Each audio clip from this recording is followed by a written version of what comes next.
अभी आप सुन रहे हैं सिंगर जीवत दीवाना को।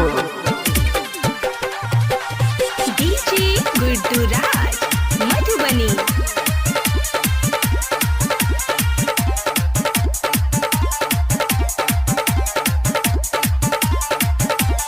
होठ के लाली कई देबो खाली के छौरी, होठ के लाली कह देबो खाली, चढ़ल जवानी तोहर चुसबोगे, वखड़ी में धान तोड़ा कुटबोगे छौरी, रोज रोज मजा हमें लुटबोगे, वखड़ी में धान तोड़ा कुटबोगे छौरी, रोज रोज मजा हमें लुटबोगे। Present by Simran recording studio.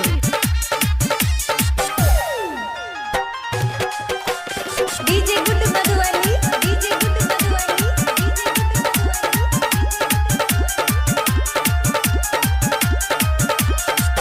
कर बेजलिला छौरी ठोक देब कीला, टाइट समान तोहर होई जेतो ढीला।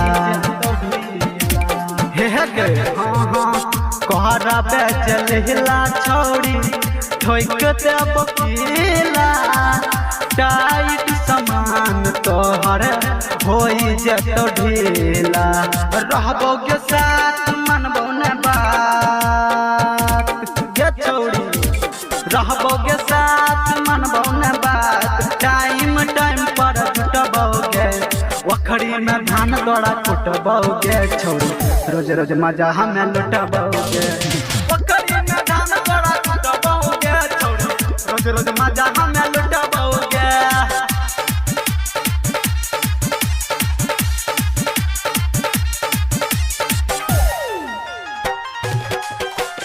DJ Guddu Madhubani, DJ Guddu Madhubani, DJ Guddu Madhubani.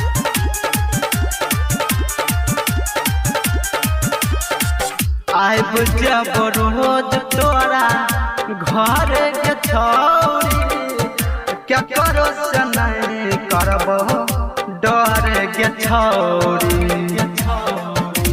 हे गे हाँ आइब जब रोज तोरा घर के छौरी, क्या करो से नहीं डरबो हम के छौरी। नौसाद निराला के साथ अइबो गे छौरी, जीवत दीवाना के साथ अइबो, केकरो से नहीं हम पूछबोगे, वखड़ी में धान हम कुटबोगे छौरी, रोज रोज मजा हमें लुटबोगे, वखड़ी में धान तोड़ा कुटबोगे छौरी, रोज रोज मजा हमें लुट